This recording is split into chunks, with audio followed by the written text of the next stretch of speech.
Let's start without delay then. I'm delighted to have the opportunity during the next hour to share with you the story of D'Ieteren, a story around mobility, about building fluid and sustainable mobility for everyone. I will not be alone today, of course, because you need numbers and this story needs also numbers to be credible. That's why Reggie, our new CFO, will be with me today. I'm not going to talk a lot about the agenda. It's the same one as the other activities that you have seen as well. What is our ambition and our strategy? Our mission is quite comparable to what you heard from Gary. And some of you might know I've worked 3 years at Belron. So I've taken a lot of best practices there and tried to put them back into D'Ieteren. What we try to do, of course, build seamless and sustainable mobility for everyone is mainly accompany the way our customers in Belgium are evolving in the way they move, how they go from point A to point B. And by this, we also want to become the natural choice for our customer when they think about mobility. If they think about Belron and they break a glass, I hope they think about one of our products or services when they want to move from point A to point B. And for this, we are working with four very, very strong pillars. Product and services are, of course, extremely important, and you might have read in the last days or weeks that we are completing this portfolio of services with new ways of moving. Customer experience, we will talk a bit about NPS, and I'll be very transparent right from the start. We are not at the level of Belron, though we do not have a bad one, far from it. And what we are busy really doing right now is building a mobility ecosystem. To be very transparent, we have today a lot of pieces of the puzzle. We do not yet have one complete image for our end customer. That will be when we meet next time in 2 years. Then I will be very happy to be able to present it to you. And this is thanks to the 2,300 people working at every day at D'Ieteren, and who get up every morning with a smile, helping our people to move themselves. Today, D'Ieteren is made of different métiers, 6. Of course, the automobile is still in the heart of everything we do. Why? Simply because car is still central in the transportation of our customer. We represent the brand of the Volkswagen Group in Belgium since 1948, so we enjoy a 74 years partnership with the Volkswagen Group, and this is not going to stop, rest assured. We have added lately and we are very proud of it, a super car, an electric one, the Rimac car, which will be present in Belgium in May. All those cars will need to be distributed, of course, to end customer as well as spare parts as well. And for this, we work with 20 investors in Belgium, representing our brands and our services. And one of them is owned by us, Sopadis, which is busy on the axe Brussels-Antwerp. There we delivered around 23% of the car to end customer, except for Porsche, where we have a penetration of 70% of all Porsche delivered to customer. All of our customer needs to finance their car, and 1 out of 3 chooses our affiliate or subsidiary or joint venture between Volkswagen Financial Services and D'Ieteren, which is called Volkswagen D'Ieteren Finance, which is of course also a loyalty tool for us, not only for sales, but also for after sales. Since we see more and more the average price of our car going up and B2C customer, some of them leaving the new car business, there is more and more an importance for the second-hand car. Hence for us the investment in Wonder, where we start to recreate everything that we have built around new cars, around second-hand cars. So we have there a trading activity, after sales, both in body shop and mechanics. As I said, more and more our customers are wanting to experience new ways of moving themselves. Thus, we have created our startup studio Labbox. I'll talk a bit more later afterwards. And the last baby we created, Lucien, around e-bike. All bikes, but mainly e-bike. I'll come on that later as well. So if we talk about the value chain and markets, we are importer, as I said, of the brands of the Volkswagen Group, and we also deliver them through our own retail. It is still significant in our sales. It represents more than 80% of our total sales. After sales, which we delivered for parts and spare parts for all our dealers, but also, of course, through our own one as well, represents around 10% of our sales as well. And we also distribute spare parts and accessories for all brands through our Wander franchise. Second, hand cars, which is a business that is growing, represents already around 9% of our sales through label, which is known as MyWay in Belgium. In other countries, you may know this as Das Welt Auto, a very German name. By the way, we started MyWay first. The German colleague from the Volkswagen Group came look at what we were doing in Belgium, and they did it in other countries under the name of Das Welt Auto. And then the new mobility, which is really at its start, is good for a bit more than 1% of our sales. Let me talk a bit more about our startup studio, Labbox. Labbox, that's where we try to disrupt ourselves and also understand how we can help our customer in moving in a better way, fluid and sustainable. I have here highlighted two examples.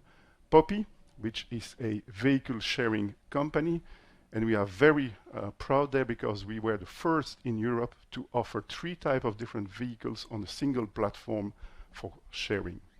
We have got 8,000 vehicles, 1,500 cars, the rest being electric scooters, bikes, or mopeds, I suppose that's how you call them. And EDI, Electric by D'Ieteren. You all know that the electric car is, of course, the growing segment in our sales, not only in our sales, but in sales of our competitors as well. And EDI aims at helping the customer moving from the ICE world to the EV world by making their journey easier. So we implement a charging station for private and semi-private customer. Last year we installed more than 5,600 of them, and this gives us a market share of 15%, making us the clear leader, knowing that the number 2 is at 8% there. I'll point 1 or 2 other initiatives as well. Leasy, that's where we really try to disrupt ourselves because that's an online leasing company based on second-hand cars with absolutely no interaction with a dealer. It helps us understand how customers react if they want to buy directly a car online without any interaction with a salesperson. And one of the last acquisition, Taxiver, a cab company, 65% penetration in Brussels, but more important, a wide range of services for disabled person as well in the Brussels area. The ESG agenda has helped us structure our approach because everything that is now called ESG we were already doing before, but without knowing it. So building seamless and sustainable mobility and being a leader in electrification in Belgium. When I say leader, we have a 30% market share in this segment. By the way, we also have a 30% market share in B2B as well. And by pushing electrification, of course, in the market, we help also to have a sustainable mobility for the customers. We are also aiming to have 1 customer out of 4 who is using different kind of services that we do offer. Improving the life of our customer, it's having an NPS above market, and I'm delighted that last year, for instance, Audi was number 1 on the Belgian market in terms of NPS. Environmental impact, we want to reduce our CO2 emission by 2025 by 50% compared to 2019. We already reduced them by 32%. You all know that the last percent always the more difficult one, but we will get there. And since 2021, we are also carbon neutral. We also measure very strongly our people engagement, and there I'm quite proud from what I hear from the colleague. We've got 88% of the 2,300 people who participate in November in our survey, and we've got an 88% engagement rate as well. Diversity and inclusion, that might be a number which might surprise you. Only 25% as objective of women in management committee. Jesus, that's low. Yes, it is low. We come from the car business, which was originally not very attractive for women. And on the other side, we have a very high loyalty rate from our employees. So unless I shoot men, there is no way I'm going to increase the rate of women in our management company. And this is also unfortunately reflected in the management committee, where we have only one lady amongst us, by the way, which used to be my first boss when I started at D'Ieteren 34 years ago, ironically. But we have there also quite a diverse competencies and people coming from new businesses like Reginald, who came from Carrefour, Giovanni Palmieri, who used to be the IT manager of the National Train Company, so very complex IT system. And he even tells me it's even more complex in the automotive system, in the automotive sector, and so on. So we have a very strong, a very competent management committee, but also very competent 2,300 people with us. Last year we conducted a survey where we interrogated 2,000 B2C customers and about 200 B2B customers to understand the impact of COVID on their mobility. And what they told us is that car will remain central in their needs in the future, but less than today. It should represent 56% of the trip by 2030, knowing that we come today from around 73, 74%. With two clear winners. First, bike, an electric bike, hence Lucien. Second, car sharing, vehicle sharing, which would be good for 12% of the trip in the future, hence Poppy. So when we talk about accelerating everything, all our trends that you see here were already present in our strategy. It's just that everything has moved faster thanks to, or because of COVID. I won't say thanks to COVID. Globally, we expect the number of trips to be reduced by 6% compared to before COVID. This is due mainly to home working. So that was a question, I think, which was asked before to Gary. This is, of course, for the Belgian market. Please do not extrapolate this for all market. And more than 2/3 of sales will be on 100% electric cars by 2030 as well. B2B customer there leading the charge. Our market has completely changed before and after COVID in terms of volume. We were indeed on a highland before the COVID crisis. We enjoyed a market of around 550,000 new cars for a country of 11 million inhabitants. That was the highest ratio after Luxembourg. We have now rebased this market, and we expect it to stabilize around 435,000 units in the future. What you see, of course, for 2021 and 2022 is, thanks to the first chips crisis and then the Ukraine war, more production-driven than demand-driven. So those numbers do not reflect the actual underlying commercial activity. In terms of light commercial vehicle, so vehicle under 3.5 tons, where we are active with the Volkswagen brand, there we see a more stable volume around 75,000 units. And as you see on your right side, we increase indeed our market share, and we expect our market share by 2025 to go around 26%. This is due to electric cars and B2B customer, where you heard that we have a privileged position on the market already today, with, of course, a very attractive portfolio of models throughout the different brands of the Volkswagen Group and in all segments. The good news there is that also the fiscal environment has been cleared last year by the government, who has taken a strong position for the next 10 years. So we are, for the first time ever, in a very strict framework, which gives us some comfort and some vision for the future and reassure us around company cars for the 10 years, next 9 years remaining to come.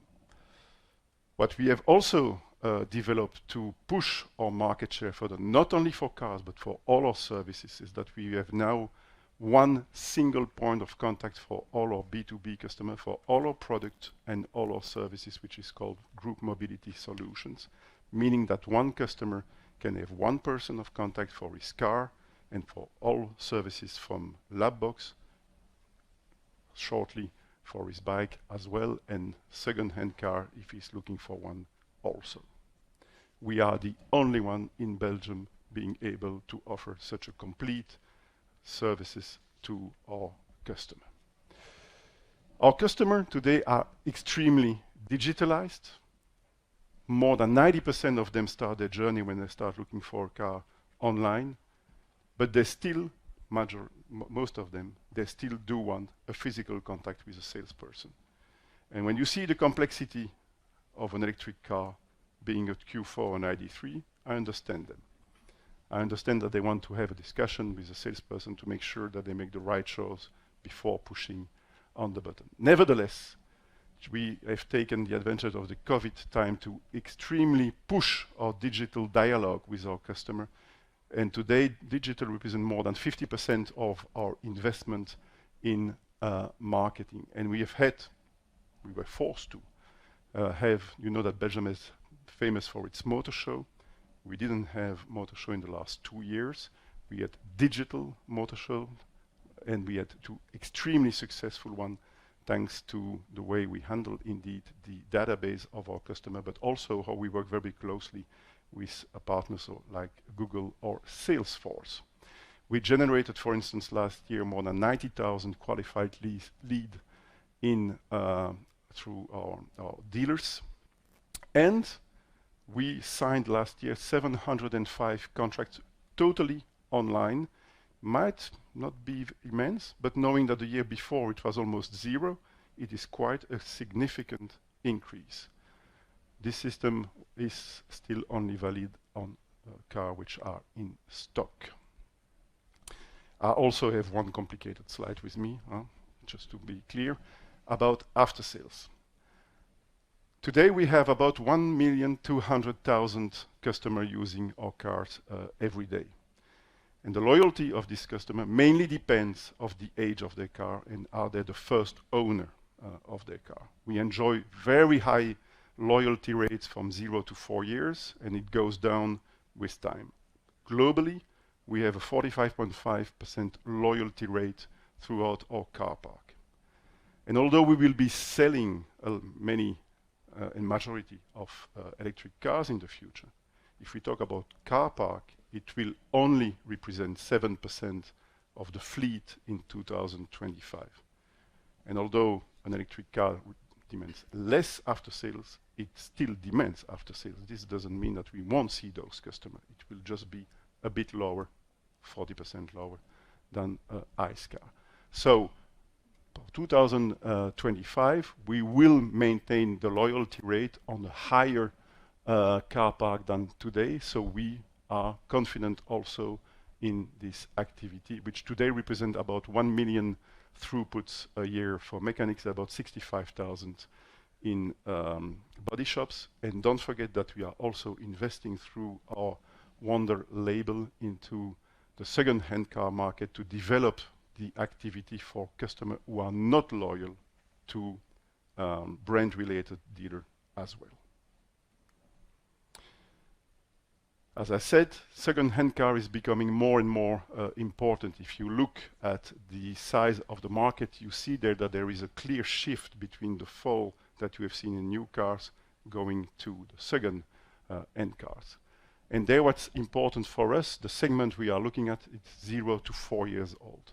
Why? Because there is also in Belgium a fiscal particularity is that as a private customer, if I sell my car to another private customer, there will be no VAT on this transaction. So trying for us to enter all the cars, there is a we lose our competitive advantage, sorry. And there we aim to sell around 30,000 cars a year on top of our new cars in the future. As I said, also Volkswagen D'Ieteren Finance is a very important marketing tool there. More than almost one customer out of three finance its car through Volkswagen D'Ieteren Finance, meaning that we have all his customer data. We know when he needs to change from car. He is loyal in after sales, both in mechanics and in body shops as well. And we enjoy almost 50% penetration in the B2C segment. Lucien, by the way, why Lucien? Everyone knows about Eddy Merckx. Lucien Van Impe is maybe less known, but it was also a very good Belgian cyclist. But to be very frank, it's the surname of the grandfather of Nicolas D'Ieteren, our president. So that's why it's Lucien as well. So the bike business is the growing mobility segment, with e-bikes being the clear winner there.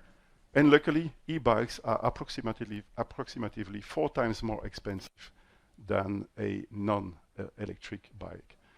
We have today 9 stores. One of them will open next week. Next week here downstairs. And by 2025, we should enjoy 25 stores, an omni-channel offer with a very diversified portfolio. And of course, service also sales and after sales, and close linked with our B2B activities. More and more our B2B customer asking not only for a car, but also for bike as well. What did we do in the past to be where we are today? First of all, we completely reshaped our network since 2014. Back then we had 171 partners. Today we have 20. One of them being us. As I said, this makes us unique in Europe, and we've been able to go through all crises, diesel, COVID, ships, without having a dealer, with all dealers being profitable, sorry, and none of them having €1 debt towards D'Ieteren. We have also worked on our own dealers to make them profitable. This was called pole position, and to transform internally our culture and to revamp the creativity within D'Ieteren. We led a program called Powered by You. In mid-2019, we presented the conclusion of our strategic study Magellan to the board, which then generated the launch of Wonder and Labbox. 2020, we had to accelerate our plan, and unfortunately 300 plus people had to leave our organization at that time, and we decided also to close the sites of the D'Ieteren centers in Brussels, which were not profitable, this one being one of them. We were hit by the COVID period in terms of deliveries. We had to close all our dealerships for many weeks. The chips crisis doesn't help us as well, but we remain strong, I believe, at least in terms of ratio, way above the 3% return on sales, despite those strong headwinds. And we are sure today that we are stronger than we were before this COVID crisis. We are better armed to face the future than we were. And now, my friend, it's up to you. Thank you, Denis. There you go. So thank you very much, Denis. And hi, everyone. So I think now it's time to share with you our ambition for the coming years. So as you can see from this slide, we have several engines that I would like to discuss with you in further details.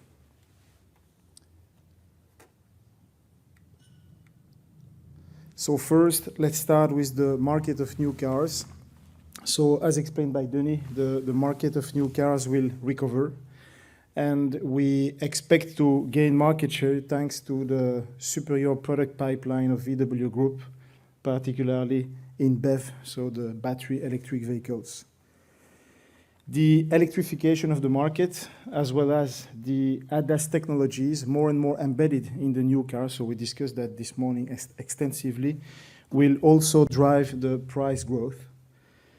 EDI, Electric by D'Ieteren, has also a very good positioning to capture the growth resulting from the electrification of the market. Then we have the used or second-hand cars. And here again, this market is expected to grow, particularly, as said by Denis, once again, particularly the young used cars. So I mean the cars between 1 and 4 years old. And there we are currently scaling up our platform to sell 30,000 cars by 2025, not only in B2B, but also in B2C. The after-sales market, we've just seen that. So the after-sales market can rely on a large and growing car park. In mechanic, we will increase the penetration of maintenance contracts.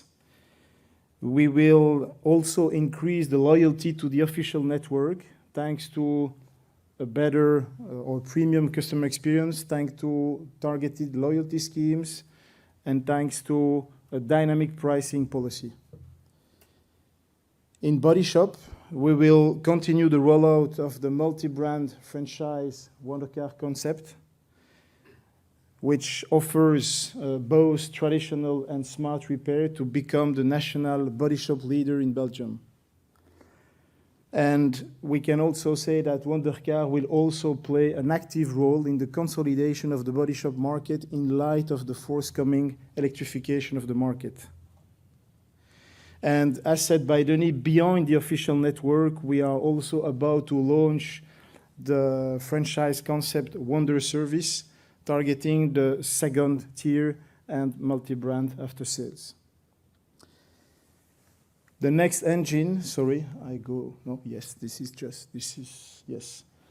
Next engine, we have the launch of our national bike chain aimed at capturing the fast-growing e-bike market.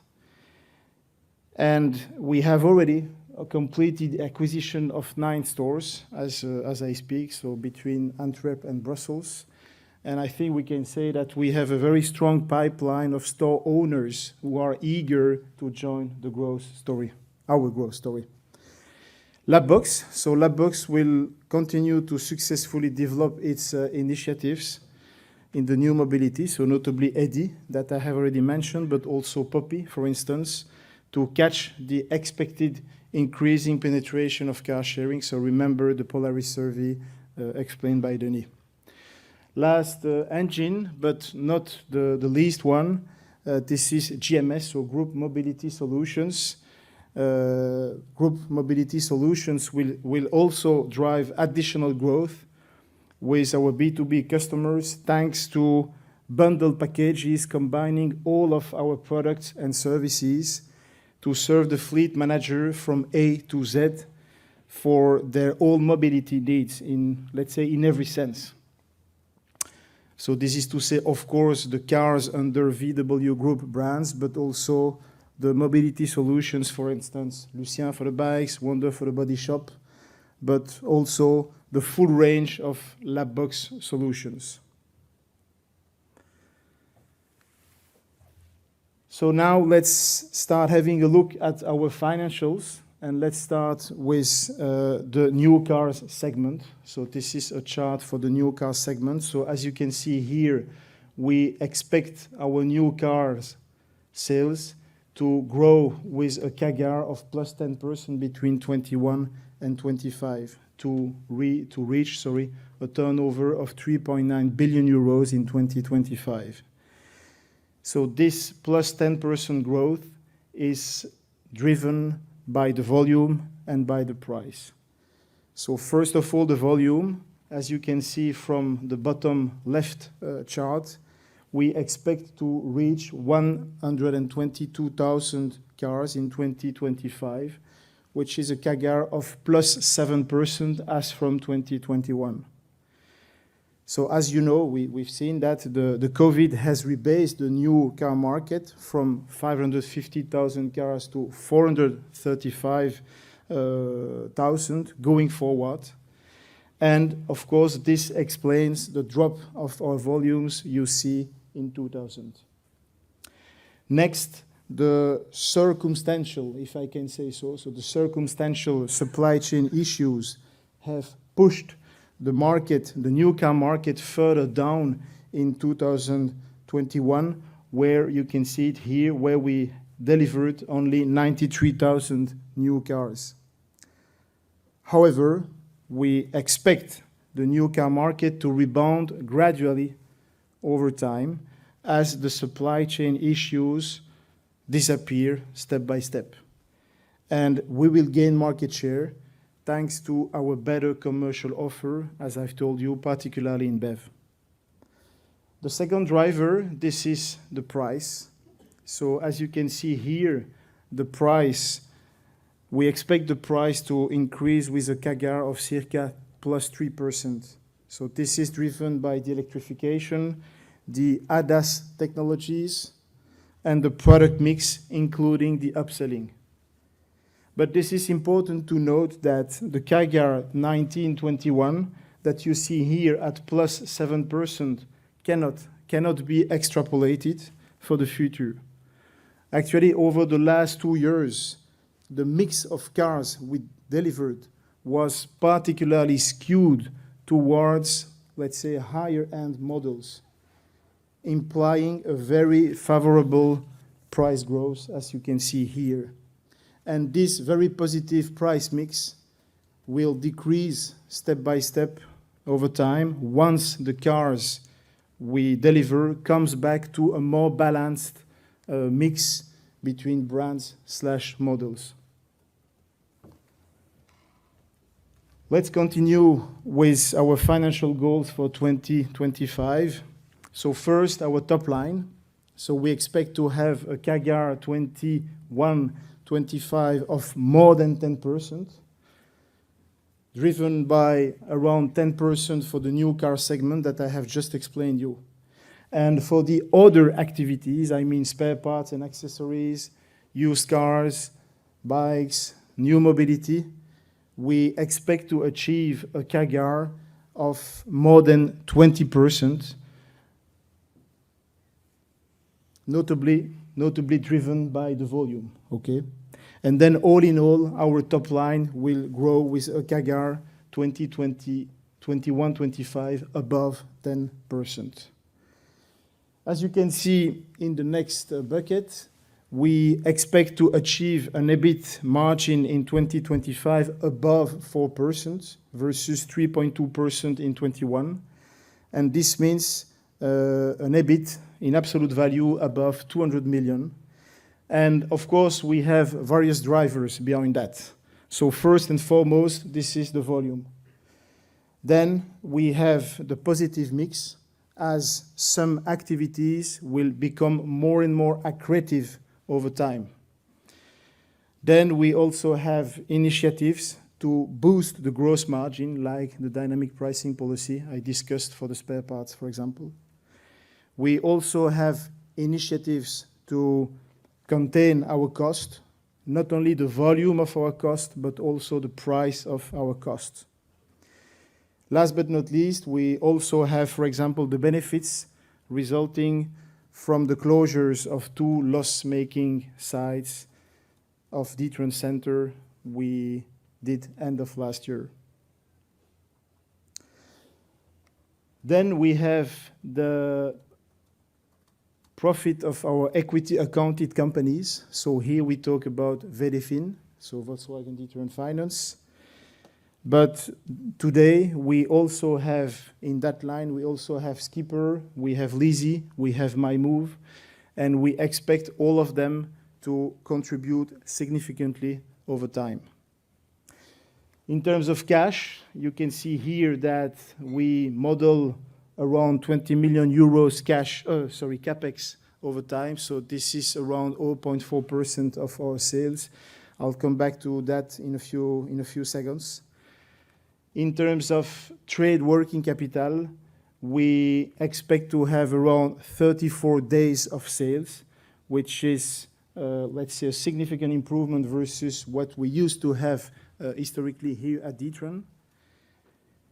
And this is, let's say, on the back of a much bigger awareness of the business to the cash conversion cycle. All in all, we expect to generate a free cash flow above 165 million euros in 2025, which is a cash conversion, an EBITDA cash conversion of around 70%.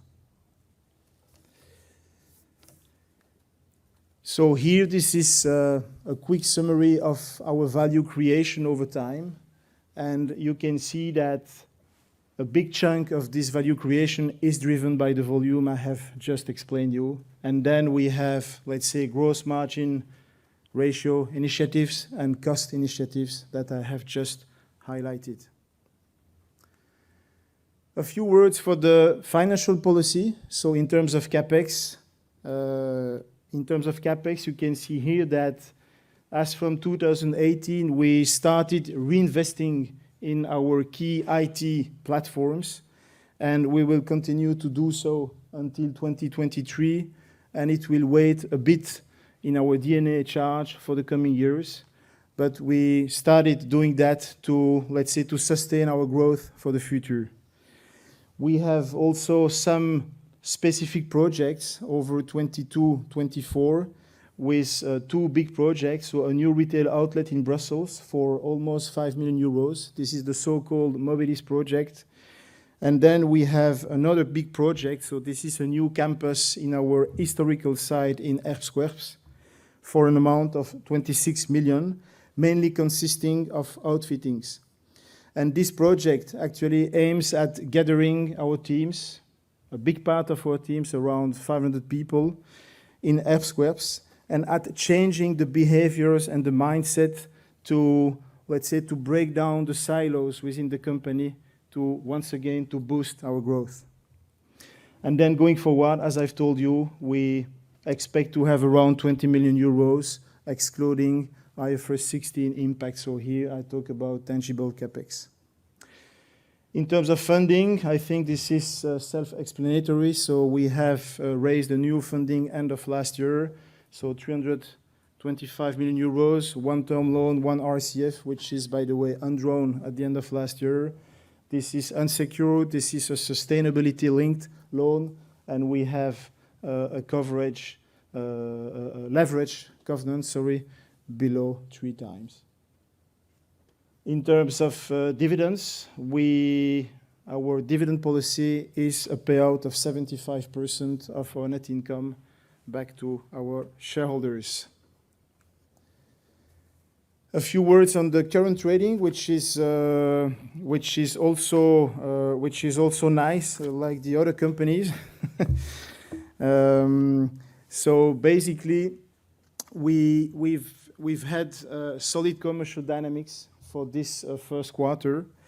So first of all, as you can see here, so from the bottom left, we have delivered 24.6 thousand new cars in the first quarter. Actually, this is a drop of 14% year on year.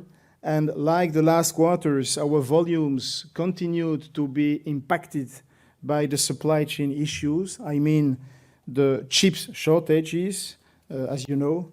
But now we have to add the war between Ukraine and Russia, also hitting the numbers of cars produced. Secondly, on the top right chart, we have our market share in new passenger cars. So our market share reached 21.7% in the first quarter.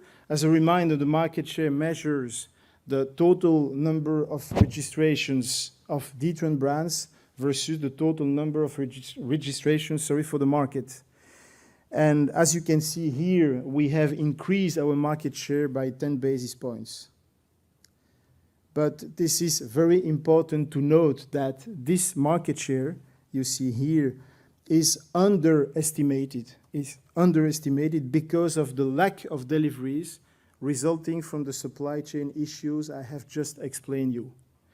And this underestimation of the market share is clearly reflected or measured by the very high order book you can see here. So we have an order book, I think this is an all-time high, 94,000 cars in the order book at the end of Q1. And this is a level, as you can see here, which is much higher than the order book we had at the end of Q1 21. And this one being already a high comparable versus Q1 2020, which is, I think, Denis, much more in line with the usual level we should have in normal market conditions. Okay, something around 55,000 in that order book. And at some point in time, this order book will translate into deliveries once the supply chain issues will be solved, hence leading to a higher market share for D'Ieteren. Let's finish with our revenue numbers, so the total net sales of D'Ieteren, as you can see here. So we have increased our sales by 6.7% year on year in the first quarter. So the new car segment rose by 2.3%. In spite of the challenging context in terms of volumes. If you do the math very quickly, this implies a very nice double-digit price growth, okay? Because we have a minus 14% drop in volume, while the sales in value rose by 2.3%. So this is a very nice price growth, implied price growth.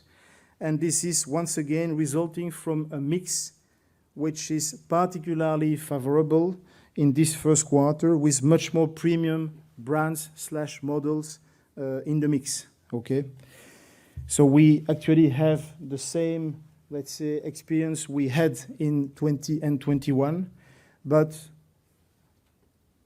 very complex to extrapolate that. So this is very circumstantial, okay?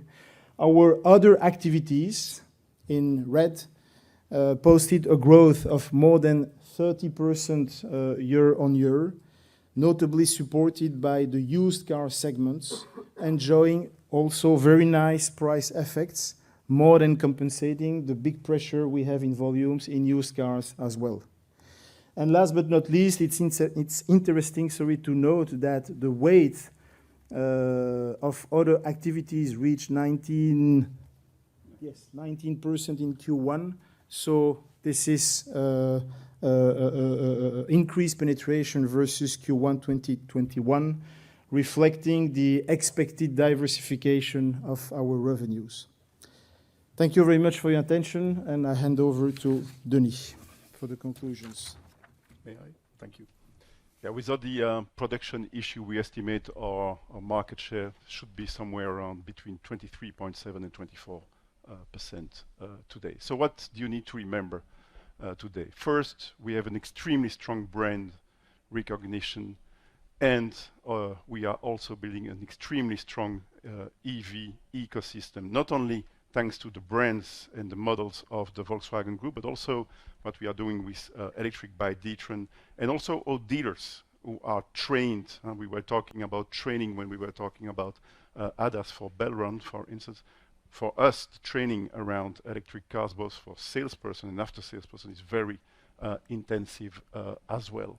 We have a profitable network, which is a very strong pillar on which we can build for the future. We have professional partners in Belgium, which means that what you see in other countries regarding the contract around distribution is not taking place in Belgium for the moment, that's for sure. We still have a lot of potential in the used car market as well. We have accelerated our transformation, and we are diversifying our portfolio of services thanks to a very strong future-proofed innovation hub called Labox we have talked about. And this makes us absolutely unique in the Belgian market. We are There are two remaining independent importers in Belgium. All my competitors are subsidiaries of the OEM. They don't look at how people are moving from point A to point B. They are selling cars. We sell mobility. Thank you. I'm now ready to answer your question.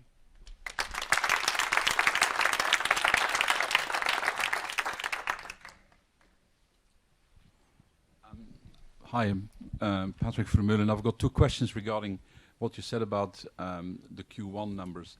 First is, you said that your market share is affected by the lack or by supply chain issues. Yes, sir. Does that mean that the Volkswagen Group has more supply chain issues than the rest of the market? Asian brands enjoy a favorable position for the moment. Toyota, Kia, Hyundai certainly, and Tesla as well. We were at par with others regarding the chip situation. We are hit a bit more due to the Ukrainian war, like the BMW Group. So yes, we are hit a little bit more than the others. Okay. And my second question is regarding the price effect.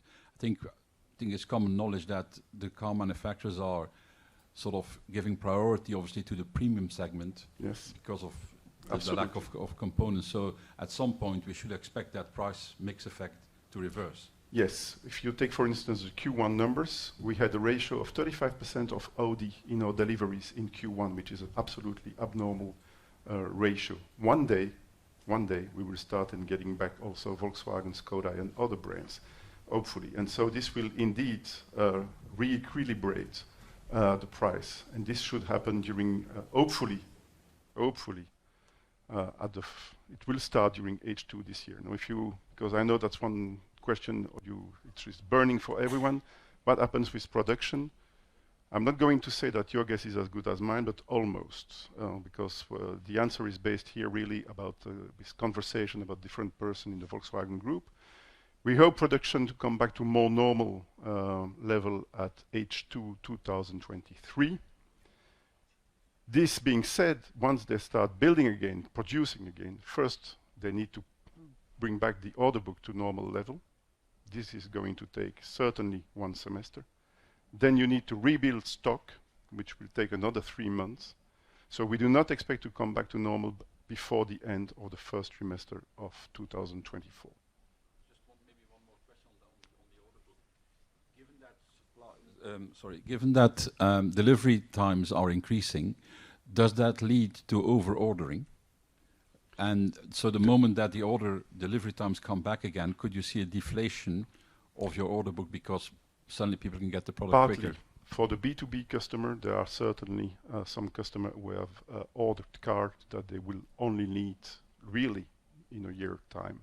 B2C customer, no, it's not in their habit. And today, B2B segment represent more than 65% of our orders.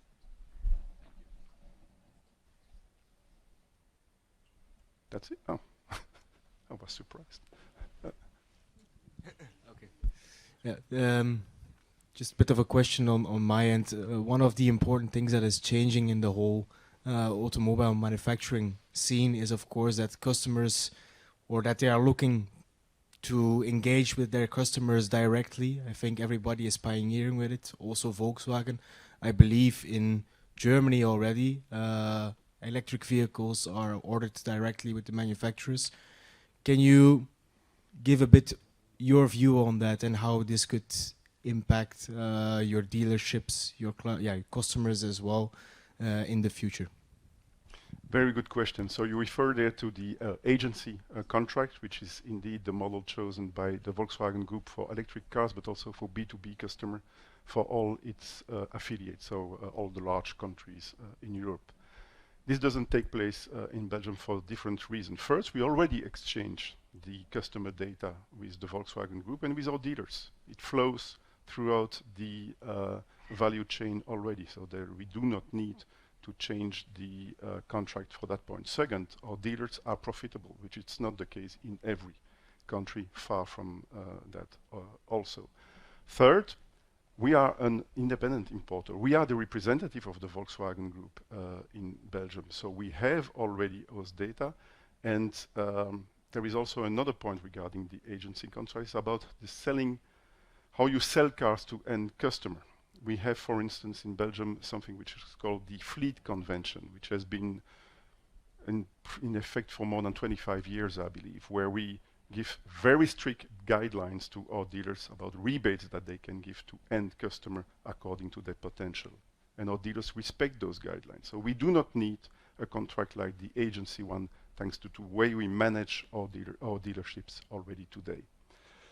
And as I said, the manufacturer has already the data from our customer. Why should they need to contact our customer since we are doing it so well already? What do they add to our customer that we do not give to them at the end of the day?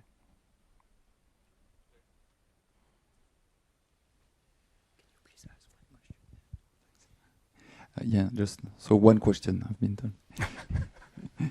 So in the plan to basically to 2025, I understand. So you want roughly to, let's say, to double your EBIT. That's a very good summary. And there is quite a bit of volume growth in the assumption, plus 7%. What makes you so positive? If I go back to I think 2 years ago, you were much more careful, prudent on volume. Is it? So as you've seen, we expect indeed our market share to be around 26% by 2025. Everything being, of course, settled regarding production. Why do we aim for 26%? First, because of the electric share in sales, which is growing faster than what we expected 2 years ago. And second, because of our market share in B2B, which is way higher than what we have in average. When you combine those two elements, plus the unique proposition that we can make to our B2B customer, thanks to the other services that we are offering, we are convinced that we can significantly gain market share and move towards 26%. Okay, thank you. This is for the new cars segment. Then we also have the other activities, which so contribute new mobility, as well, which will contribute even faster than the new car segment. Thank you. All right, I think everybody's ready. There are still 8 minutes, huh, Francis? Yeah. And there is still the gentleman there who has question. Huh? Thank you. They don't want a coffee, they want a question, I think. No, just one question on the working capital. Yes. I think in your guidance, you expect that the working capital trend will be more favorable versus the past. Yes. Could you explain a little bit more in detail what will be different we this have time we have versus learned. previously? We have learned. The COVID crisis has also taught us that we do not always need to have cars in stock to push them towards to our customers. Our customers and ourselves have learned to sell cars without having all of them in stock. And to be honest, before we thought we needed Polos, Galore, Golf in stock to be able to push them into the market. Well, it's not true. So indeed, we have learned to manage our stock better, and this is something we will keep doing in the future. We will not be as lean as today, that's for sure. I want cars in the showroom, but we have learned new ways to sell which we thought were not possible. Yeah, so this is, if I may, this is part of the answer, so increasing the stock rotation, of course, and we will do much better thanks to our collective intelligence on that. Then we make the business much more aware of that, of the cash conversion cycle. So we push our teams to cash in the receivables much more quickly than we used to do. Then we have started discussing the payment terms for our payables with the factories, for example. So this is all these kind of things that will help to decrease or to rebase our working capital expressed in days. Honestly, it's higher on our agenda than it used to be. Thanks. Maybe the gentleman here, because he hadn't yet the opportunity. Sorry, it's a quick one. I mean, once we are talking about when production will come back to normality, in the financial market, we are actually thinking about when demand will slow down to normal circumstances, because what is happening today will have a reflection down the road in terms of how many will be able to pay such higher price and what inflation will be leaving into our pockets. Do you have any sense, second derivative data, order cancellation? Are all orders from your network firm orders, or do they see something, and as that could in somehow help or not help my idea? I can honestly say that we haven't had, since the 1st of January, more than 10 cancellation. And guess what? We are very happy if a customer cancels today, because we can make another customer directly happy as well. So this is absolutely not an issue. Now, you were talking about prices increase. This is factored indeed in our projection. You saw that we talk about a market 435,000 coming from a base of 550,000. So we know indeed that part of our customer that we enjoyed in the past will not come back to new cars. Hence, the focus we put now on second-hand cars. Regarding the price increase in our portfolio, yes, we are able to push the price increase in the market. Does that answer your question? Yeah, it does. But you don't see any sign of slowdown? Absolutely not. Interest. Okay, fine. On the, I don't know to what extent there is a residual value risk in your financing business, but if there is, how do you deal with electric cars? Specifically, I mean, for the moment, these electric cars, they have a limited range.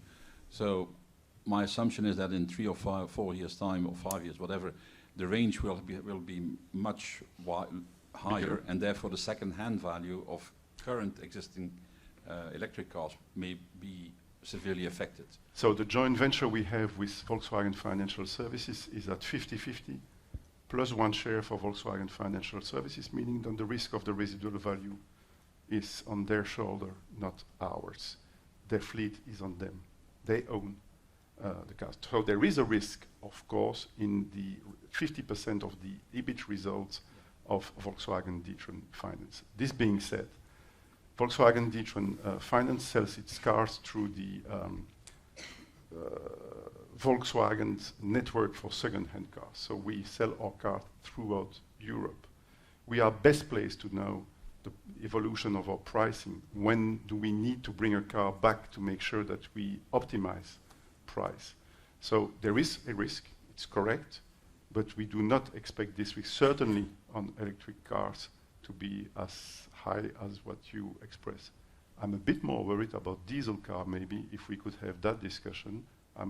If Eastern countries starts to behave like Western regarding legislation around ICE car, there might be some trouble regarding residual value for ICE cars. I'm not afraid for the electric ones. And what do you think of the business model that Cazoo has? We try to do better in Belgium by trying to copy a bit what they are doing. Do you think it's a viable model? I think so. Let's go for a coffee then, if I see there is no question. Thank you very much. Thank you.